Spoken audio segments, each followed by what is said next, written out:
Now with our lead story, a New York City grand jury declining to indict a police officer who killed an African-American using a chokehold. Earlier today, the mayor of New York City said this. There are so many families in this city who feel that each and every night. Is my child safe? And not just from some of the painful reality of crime and violence in some of our neighborhoods, but are they safe from the very people they want to have faith in as their protectors? The mayor referring to the NYPD. Joining us now from Miami, civil rights attorney Andel Brown. And here with us in the studio, former New Jersey prosecutor, I should say, Robert Bianchi. We'll get to the case in a moment, but Mayor de Blasio pretty much throwing his entire police force under the bus there, would you say? Well, listen, I mean, these things have a symbolic meaning, obviously, to the police department, and, yes. and they're obviously going to feel that they're not supported here. It would be my hope that the mayor would also make an outreach immediately after this to the police department. It's almost too late, though, because the mayor is thrown in with Al Sharpton. And the police, I know enough because my grandfather was an NYPD. The police have seen enough to say this mayor is not on our side. He doesn't have our backs.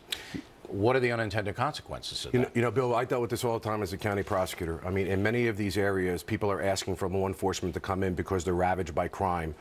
Murders, suicide, you know, people are being killed, drug dealers, gang members all the time. And then when the police come into those locations and do the interdiction that they need to do in order to eradicate those problems, then they're being mocked at and made fun of. Yeah, I just wonder how demoralizing Mayor de Blasio's overall point of view is on the force, with speculation.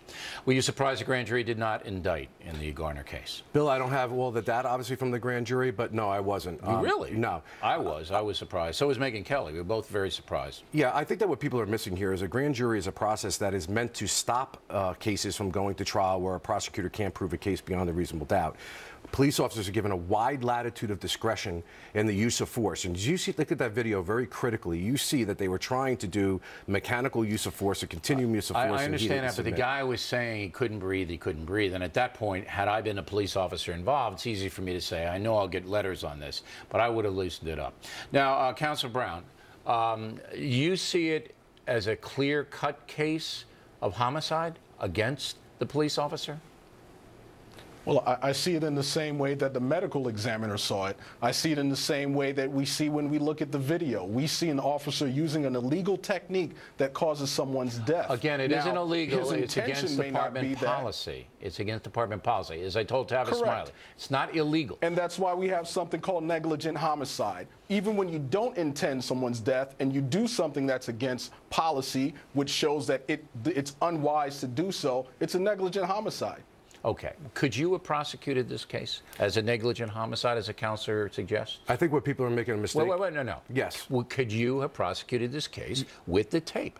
Could you have done it? I could go in and try to prosecute a case of this magnitude. I don't know, as a prosecutor, whether I would have believed I could have proven it beyond a reasonable doubt. You had pretty powerful evidence. But we have an ethical obligation only to bring cases that we believe we can prove beyond a reasonable doubt. There's a lot of wide discretion here. It depends a lot on the autopsy report. The chokehold. Well, the medical examiner has ruled it was a homicide because the man died. And by the way, just because you rule it's a homicide doesn't mean it's a crime. Exactly. Right? It just means you die from unnatural forces. Exactly. Right? Okay, that's what it means. Now, Councilor Brown, I believe if I were a prosecutor that I could bring this case, that I could bring it in front of a grand jury and I could make a compelling case that what you just said, there was negligence because when the man was suffering and saying, I can't breathe, just those words mean you loosen up a little bit, all right? I think I could bring it, but I don't know if I could, as Mr. Bianchi suggests, I don't know whether I would win because he was resisting arrest. He was.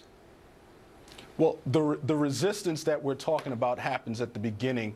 There are 3 officers on the scene, then there's a chokehold. You yourself, Bill, noted that it's disturbing when you watch that video. Very. And this man is going down with officers on top of him and he can't breathe. I think anyone that sees that tape and really takes it into consideration would be able to return a verdict of guilty. I'm not sure about that. I think you could prosecute it in an honest way. I don't know if the judge, I can't say. We'd have to see more from the grand jury and get inside what their mind was, and I hope we do. Bill, can I just make one important point with this? Yeah.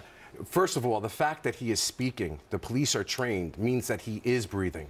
I know, but he's desperate. It was a short period of time, if you look at that video, from when he was saying that officer was off him and the chokehold was no longer employed. And that's going to be a big issue. We don't want to try it here. We do want to see the grand jury transcripts. Gentlemen, very good. Thank you very much. And if anything